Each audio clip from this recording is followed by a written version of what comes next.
Ya, bismillahirrahmanirrahim. Assalamualaikum warahmatullahi wabarakatuh. Waalaikumsalam warahmatullahi wabarakatuh. Ya, pertama kali kita komunikasi langsung walaupun lewat online ya. Sebenarnya pengennya sih di kelas gitu. Saya juga udah lama, hampir 2 bulan ini nggak pernah ketemu di kelas gitu. Cuma kenapa, nggak tahu kenapa gitu, kesempatannya nggak ada terus nih. Saya kan bisa Sabtu jam 9, insya Allah bisa untuk di kelas di sekolah. Dan hari ini pun kalau misalnya teman-teman mau, saya nyempetin bisa tuh sejam sekolah 30 menit kali 2 lah, jadi kan 60 menit tuh bisa. Jadi efektif tuh belajar beneran lah gitu, nggak belajar main-main gitu ya, insya Allah seperti itu.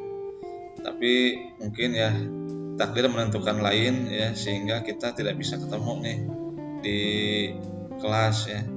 Tapi dengan ketemu di sini juga ya, insya Allah mudah-mudahan kita bisa inilah tidak mengurangi keseriusan kita untuk belajar ya. Sebenarnya bisa belajar juga lewat grup WA ya, karena bertiga sih bisa jadi 4 orang dengan saya. Cuma nggak bisa share screen, itu aja sih. Saya inginnya ada sedikit visualisasi dari saya untuk bisa disampaikan. Walaupun mungkin sederhana ya, yang sekarang sederhana karena apa? Kebetulan laptop yang saya pakai itu hobisnya itu bajakan ya. Jadi ini kedetek bajakan, jadi nggak bisa nulis nulis apa namanya tuh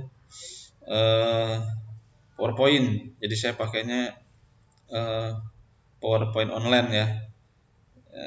Tapi nggak apa-apa lah daripada enggak. Jadi gitu ya, kita akan belajar ilmu kesehatan masyarakat. Ya, ilmu kesehatan masyarakat itu salah satu cabang ilmu kesehatan yang fokus ke dalam pemberdayaan masyarakat. Jadi masyarakat yang ada di sekitar kita itu dikelola ya dari sisi kesehatannya. Nah, cabang-cabangnya banyak. Ini saya kebetulan sesuai dengan jurusan saya, peminatan saya memang di ilmu kesehatan masyarakat, dan kebetulan masih studi ya di UIK.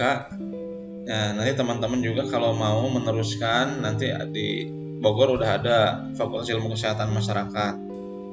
Jadi bisa mempelajari lebih jauh lagi tentang kesehatan masyarakat. Nah, cabang ilmunya itu banyak. Nah, saya lihatin ya yang ada di saya.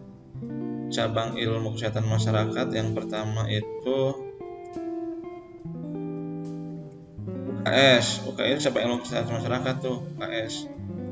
Jadi UKS yang ada di sekolah-sekolah itu cabang ilmu kesehatan masyarakat. Nah, biasanya kalau kita nanti kerja di puskesmas itu akan menangani masalah UKS. Terus yang keduanya kesehatan ibu dan anak. Yang ketiga kesehatan reproduksi. Keempat penyuluhan kesehatan masyarakat. Kelima tanaman obat untuk keluarga. Keenam kesehatan dan keselamatan kerja. 7 counseling. Semuanya ini counseling dibagi 2. Ini kalau di kita yang harus dipelajari itu sanitasi peralatan dan ruang rawat ya. Dan ruang rawat ruang rawat, terus pengolahan limbah medis. Nah, ini yang harus kita pelajari. Sebenarnya ini baru kulitnya yang dipelajari ya, karena kita satu cabang itu satu kali pertemuan. Kalau saya di Fakultas Kesehatan Masyarakat, satu cabang itu 1 semester dipelajari. Dari mulai kesehatan ibu dan anak, reproduksi, penyuluhan kesehatan, tanaman obat enggak ya. Ketiga ya, keselamatan kerja sama kesehatan lingkungan atau counseling. Nah, itu teman-teman itu baru kulitnya, tapi nggak apa-apa, memang SMK kulitnya udah cukup lah gitu ya, karena tidak mendalam. Nah, itu yang pertama sekali itu dinamika masyarakat ya, dinamika kesehatan masyarakat. Kalau masyarakat itu pasti dinamis ya, tidak ada yang statis gitu, pasti berubah. Masyarakat pasti berubah. Nah, terus kesehatan ibu dan anak. Itu yang kedua ya, bahasan yang kedua itu UKS. Kemarin udah saya kasih hanya formnya aja ya, bukan form sih, bacaan lah. Silahkan teman-teman baca tentang UKS, nggak usah terlalu mendalam, yang penting tahu pengertiannya, tahu aktivitas UKS-nya seperti apa. Nah nanti ujiannya gitu aja, saya nggak akan terlalu mendalam gitu. Kalau di bahasannya itu mendalam banget ya, tapi kalau teman-teman cukup mengetahui kulitnya aja tentang UKS, apa kegiatan UKS, itu aja udah cukup. Nah terus kesehatan ibu dan anak. Kesehatan ibu dan anak itu yang akan kita pelajari sekarang lebih dalam ya, tapi kita ngebut nih dengan program kesehatan reproduksi. Nah, kesehatan reproduksi. Jadi kesehatan ibu dan anak dan reproduksi kita satuin dalam satu pertemuan ini. Sebenarnya mau seperti itu. Ya semoga teman-teman yang lain bisa nyusul ya. Nah ini program kesehatan ibu dan anak dan reproduksi. Tidak ada slide-nya, saya tidak bikin slide karena tadi kita mepet juga ya. Nah, yang harus dipelajari di kesehatan ibu dan anak itu adalah upayanya apa saja ya, upayanya apa saja. Terus kedua, tujuan itu apa, tujuan programnya. Terus ketiganya, programnya sendiri itu apa. Berikutnya adalah strategi program. Nah, kalau kita berbicara tentang kesehatan ibu dan anak, itu melingkupi dua orang ya, ibunya dan anaknya ya, benar ya. Pernah ke puskesmas nggak, Nazil?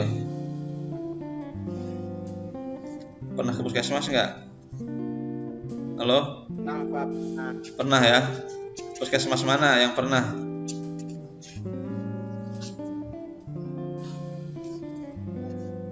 Ayo, puskesmasnya di mana? Sedang Barang? Atau yang di mana?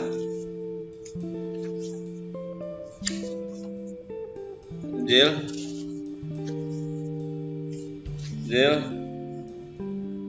Halo? Ya. Ya. Suaranya putus, Pak. Putus suaranya. Ya. Oh. Udah enggak. Ya. Puskesmas mana Jil yang pernah dikunjungi? Kedung Badak, Pak. Kedung Badak. Ya, coba di Kedung Badak itu biasanya suka ada bidan ya, puskesmas tuh. Nah, bidan itu biasanya yang ngelola program kesehatan ibu dan anak atau KIA. Bener nggak? Ada di situ program KIA. Ya, di Kedung Badak di puskesmas itu ada program yang namanya KIA, kesehatan ibu dan anak. Ya, biasanya apa kegiatannya kalau di situ ibu dan anak, berhubungan ibu dan anak? Imunisasi, Pak, palingnya, Pak. Imunisasi buat anak ya. Apalagi Jil?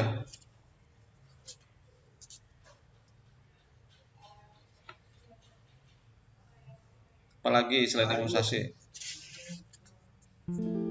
Penimbangan balita biasanya ya? Iya, Pak, ya. Penimbangan balita. Ya, apalagi?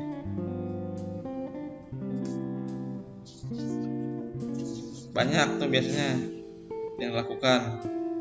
Ibu hamil ya, biasanya ibu hamil kan di situ ya. Dilayanin di puskesmas. Iya, Pak.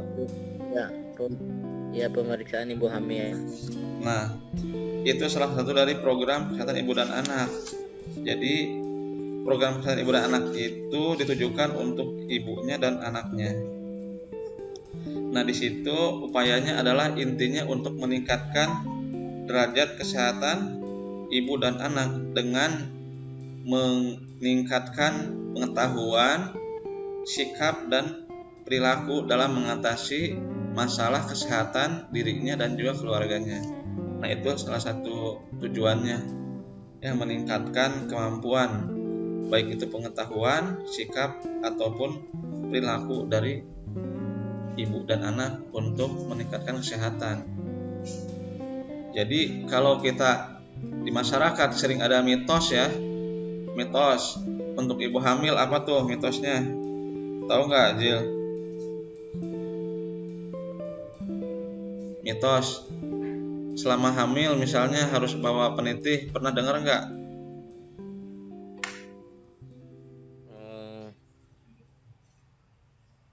Ya, Mitosnya Pak. mitos ibu hamil nih. Mitos. Kata orang tua harus gini gitu misalnya. Pernah dengar nggak? Ya Pak. Ya pernah dengar nggak mitosnya ibu-ibu hamil tuh? Jarang ya, jarang dengar ya. Nah banyak yang ibu hamil nggak boleh makan ikan, nggak boleh makan sayuran misalnya. Ada itu mitosnya.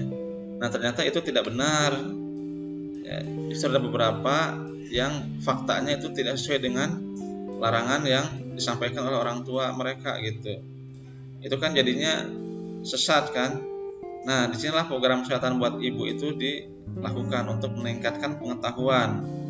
Ya, juga sikap itu berhubungan dengan keputusan yang diambil. Kalau udah tahu nih itu dilarang, misalnya itu nggak boleh atau itu boleh, ya sikap kita harus ngikutin apa arahan dari petugas kesehatan agar nanti kehamilannya menjadi sehat gitu ya. Nah terus nanti perilakunya, prakteknya ya, jadi setelah tahu terus memilih, menyikapi, terus praktekin gitu, sehingga nanti persalinannya menjadi lancar. Misalnya kalau untuk ibu hamil ya seperti itu. Untuk anak-anak misalnya apa mitosnya untuk anak-anak?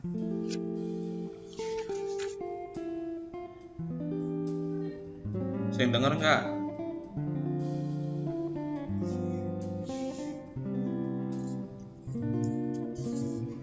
Untuk ibu dan anak, untuk anak ya.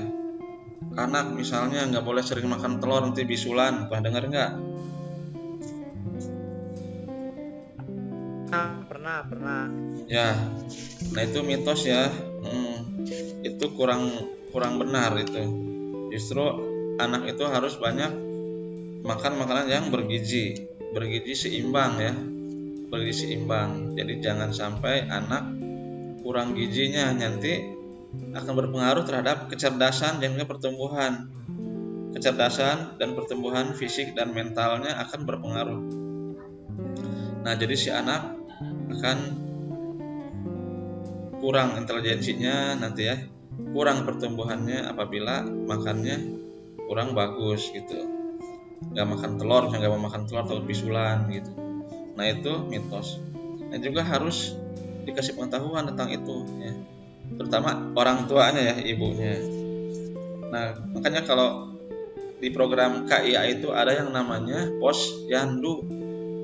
Nah Posyandu itu adalah kepanjangan tangan dari programnya KIA ya, KIA Kesehatan Ibu dan Anak. Biasanya yang di Posyandu itu dilakukan khusus untuk ibu dan anaknya, penimbangan, terus pemberian makanan gizi ya, peningkatan gizi balita, bubur kacang misalnya, dikasih bubur kacang. Nah itu untuk program kesehatan ibu dan anaknya. Jadi kalau ibu dan anak tidak bisa ke puskesmas, dia bisa ke Posyandu. Nah jadi kalau Posyandu itu melibatkan struktur kelurahan, RT, RW biasanya tuh ya kalau Posyandu. Kalau puskesmas kan hanya di puskesmas aja, tapi ini melibatkan RT, RW, dan di situ ada yang namanya kader kesehatan. Di kader kesehatan itu dibentuk oleh puskesmas dari masyarakat untuk masyarakat lagi gitu, dari masyarakat oleh masyarakat untuk masyarakat. Nah itu program kesehatan ibu dan anak salah satunya. Nah terus juga ya, persalinan itu sekarang kan harus ditolong oleh tenaga kesehatan ya, minimal kalau misalnya nggak ada bidan tuh perawat bisa Ya, Najil nanti harus bisa tuh nolong persalinan. Ya, minimal kalau ada orang yang mau bersalin nggak gemper gitu, Jil. Pernah nggak ngelihat orang mau melahirkan, Jil? Halo? Pernah nggak orang yang melahirkan melihat? Halo, Jil? Halo? Nah, kalau pernah, lo pernah ngantar ibunya nggak dulu? Ngantar ibunya untuk bersalin. Halo? Mana ya Najil nih? Jil. Ya. Itu program persalinan ditolong oleh tenaga kesehatan atau bidan, ya. Nah, kalau kita nanti udah di puskesmas nih, itu biasanya ada program turunan dari pusat. Misalnya harus mencapai angka 80% persalinan, misalnya. Terus angka imunisasi. Nah, itu turunan-turunan dari pusat untuk dilaksanakan di puskesmas. Ya, itu harus dilaksanakan oleh puskesmas. Nah, teman-teman ini cukup dengan tahu atau angkanya saja lah gitu. Tapi ya tidak harus hafal lah. Itu nanti orang puskesmas yang harus hafal. Nah, tapi di sini ada beberapa indikator untuk pelayanan puskesmas yang berhubungan dengan program KIA. Ya. Indikator, tahu nggak indikator? Jil? Halo? Halo Najil? Indikator tahu nggak? Ya, nggak tahu ya. Nggak tahu apa nih, nggak jawab. Apa nggak kedengar suaranya? Jadi indikator itu adalah nilai angka, ya. Angka, ya, yang harus dicapai, ya, melalui kegiatan tertentu gitu, angka-angka tertentu. Misalnya di sini persentase cakupan kunjungan ibu hamil dalam satu wilayah harus 90% misalnya gitu. Misalnya wilayah puskesmas mana nih? Puskesmas Kedung Halang, Kedung Badak. Itu ada berapa ibu hamil? Misalnya ada 100 ibu hamil. Nah, yang datang itu 90%, berarti 90 harus memeriksakan ke puskesmas atau posyandu. Nah, itu salah satu indikatornya. Terus juga cakupan komplikasi kebidanan yang ditangani oleh tenaga kesehatan. Apa komplikasi? Ya, komplikasi kehamilan apa aja biasanya?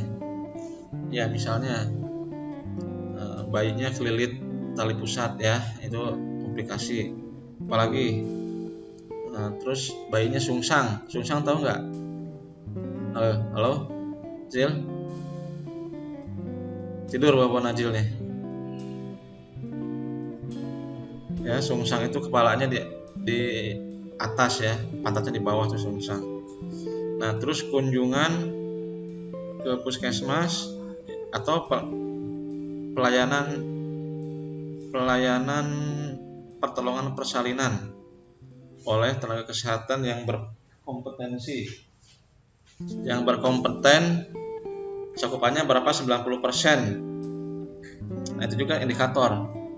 Ya, jadi 10% bisa lolos lah untuk ke Paraji misalnya itu, ya. Paraji tahu ya, Maberang seperti itu. Terus apalagi cangkupan kunjungan bayi atau bayi baru lahir atau bayi yang udah 5 tahun, balita, itu juga ada indikatornya. Ya, rata-rata indikatornya itu adalah 80-90%. Ya, gimana Jil? Itu tadi, ya, mengenai program-program kesehatan ibu dan anak. Strateginya apa biar program ini berjalan dengan lancar?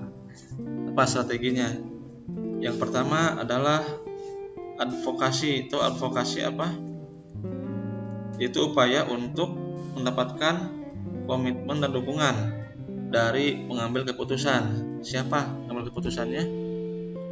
Yaitu Pak Lurah misalnya ya, Pak Camat. Nah itu pengambil keputusan. Nah upaya kita itu didukung oleh Pak Lurah dan Pak Camat. Nah itu udah jadi strategi advokasi. Terus yang kedua strateginya adalah apa? Bina suasana. Apa bina suasana? Yaitu menciptakan opini publik yang mendukung program. Makan ya. Apa bina suasana apa, Jil? Halo? Ya? Program. Ya, strategi ya. Strategi. Program ya. Bina suasana. Terus pemberdayaan masyarakat. Pemberdayaan masyarakat itu apa artinya? Apa artinya pemberdayaan masyarakat?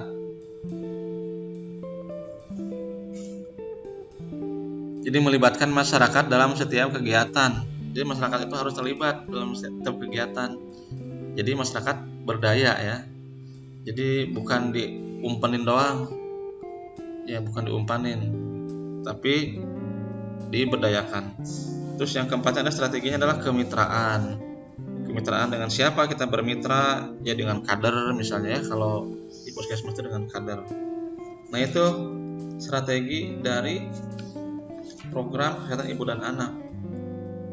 Nah lalu di sini diharapkan dengan program kesehatan ibu dan anak ini tidak ada lagi bayi atau ibu yang meninggal akibat persalinan misalnya. Ya, jangan sampai seperti itu. Kasihan ya. Nah, terus pertolongan persalinan harus dengan bidan ya. Terus mendeteksi dini ibu hamil yang beresiko. Nah, itu salah satu dari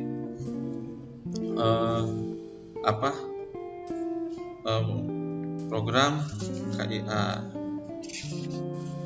Nah, terus bentuk kegiatannya nih, bentuk kegiatan. Tadi kan strategi. Ya, tujuan. Sekarang bentuk kegiatannya apa? Pernah dengar gizi buruk nggak? Najil, gizi buruk pernah dengar nggak? Halo? Pas itu pernah dengar Pak, pas itu. Lupa lagi Pak. Dengar ya, tapi lupa lagi. Sekarang dengar lagi ya. Ya, artinya gizi buruk itu adalah anak yang gizinya di bawah standar ya. Di bawah standar. Iya. Ya, harusnya kan Standar. apa yang menjadi standar gizi bagi anak apa bisa Jil? Apa?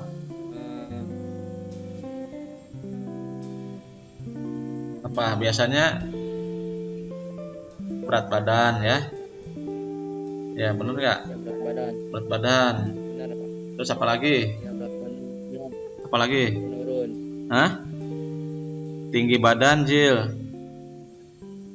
Tinggi badan anak, berat badan anak. Sama apa lagi satu lagi?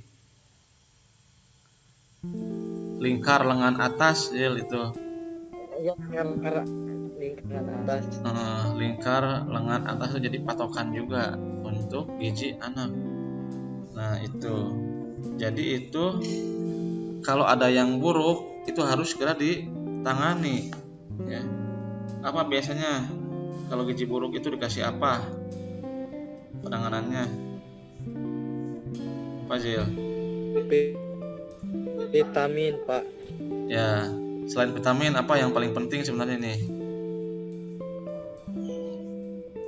Pemberian makanan ya, makanan tambahan. Ya, pola makanan. Pemberian makanan tambahan. Nah itu yang harus diberi kepada si anak. Kalau vitamin, kalau dianya nggak mau makan, salah juga gitu ya. Nah terus itu salah satu dari bentuk kegiatan ibu dan anak, yaitu tata laksana gizi buruk. Terus juga ada program KB ya. Tahu KB kan, Jil? Hamil. Ibu hamil kan Pak? KB mah bukan atuh. KB itu biar si ibunya nggak hamil. Jadi bikin program keluarga berencana. Oh iya. Heeh. Biasanya kalau KB itu pakai apa, Jil? Tahu nggak KB? KB itu pakai apa? Pakai alat apa namanya? Alat kontrasepsi ya. Tahu nggak alat kontrasepsi? Biar bisa mencegah hamil. Pak. Tahu? Apa aja? Tahu. Apa aja, Jil?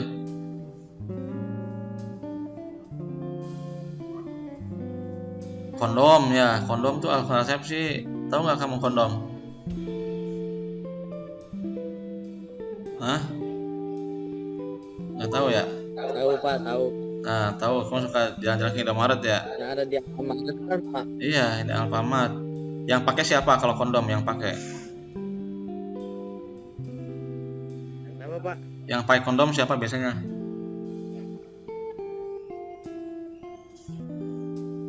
Laki-laki atau perempuan? Laki. Ya laki-laki ya, yang pakai kondom mah. Perempuan nggak ada. Kalau perempuan biasanya pakai apa kalau untuk mencegah kehamilan untuk KB? Kayak apa? Tahu nggak? Tahu Pak. Pakai apa?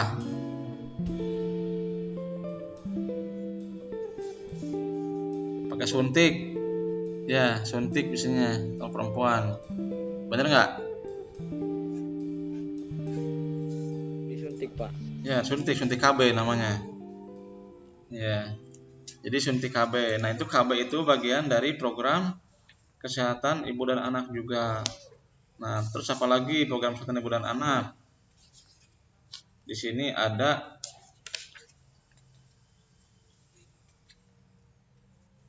ya penimbangan balita tadi ya, atau manajemen terpadu Iya. balita sakit ya, manajemen terpadu balita sakit. Nah, itu program. Ya, nanti yang harus diketahui teman-teman itu nanti ada tugas ya yang harus diketahui apa aja. Nanti dipelajari lebih jauh soalnya kita tidak harus belajar tetap muka ini aja nih. Tapi coba cari-cari informasi bisa di puskesmas langsung atau ke klinik atau juga baca-baca buku ya. Ya, sehingga beberapa program yang memang harus kita ketahui itu tahu gitu nantinya. Ya. Jadi minimal tadi apa aja? Program ibu hamil ya. Program ibu hamil, program posyandu, penimbangan balita ya. Sama program keluarga berencana atau KB ya. Terus program penanganan balita sakit. Nah, itu program-program yang ada di kesehatan ibu dan anak atau KIA. Nah, itu cukuplah untuk belajar tentang kesehatan ibu dan anak ya.